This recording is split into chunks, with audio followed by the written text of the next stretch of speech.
खेडूत मित्रों, मैं डॉक्टर रामपाल वर्मा आप सभी लोग का हार्दिक स्वागत करता हूं।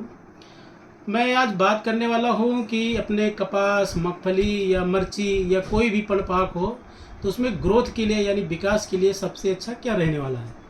तो अभी तक जो अपने खेडूत मित्र हैं वो सब कहीं ना कहीं यूरिया का उपयोग करते हैं वृद्धि या विकास के लिए। तो यूरिया के उपयोग करने से कहीं ना कहीं जो हमारी मिट्टी है वो ख़राब हो रही है।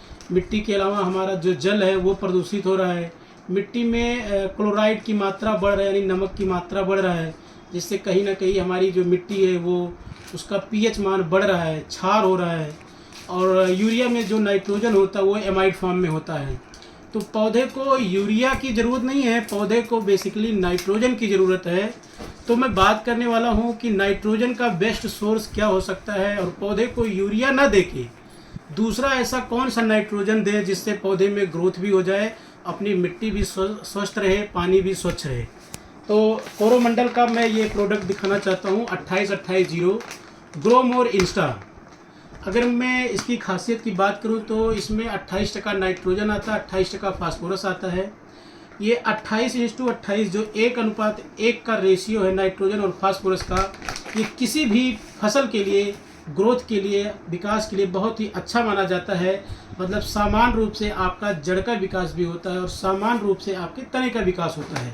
28% नाइट्रोजन, 28% फास्फोरस है। 28% नाइट्रोजन में से 22% जो नाइट्रोजन है वो एमाइड वाला नाइट्रोजन है। एमाइड मतलब आपका जो यूरिया का उपयोग करते थे वो वाला नाइट्रोजन इसमें आपका 28% आ गया, 22% आ गया।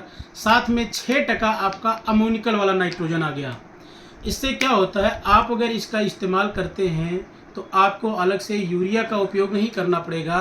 साथ ही साथ आपको जो अमोनिया का उपयोग करते हैं तो अमोनिया का भी उपयोग अलग से आपको करने की ज़रूरत नहीं पड़ेगी।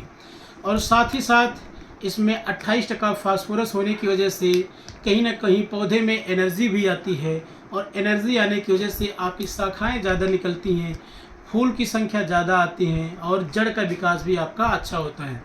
और ये आपका इस्तेमाल करने का सबसे अच्छा तरीका, आप एक पंप में 100 ग्राम के हिसाब से आप स्प्रे कर सकते हैं और कोई भी दवाई हो या कुछ भी हो आप उसके साथ मिक्स करके आप छाट सकते हैं।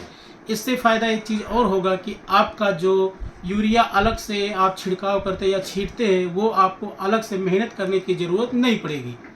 एक पंप में 100 ग्राम के हिसाब से आप इसका उपयोग कर सकते हैं। ये हर एक फसल में आपका ये बहुत ही उपयोगी है ग्रोथ और विकास के लिए।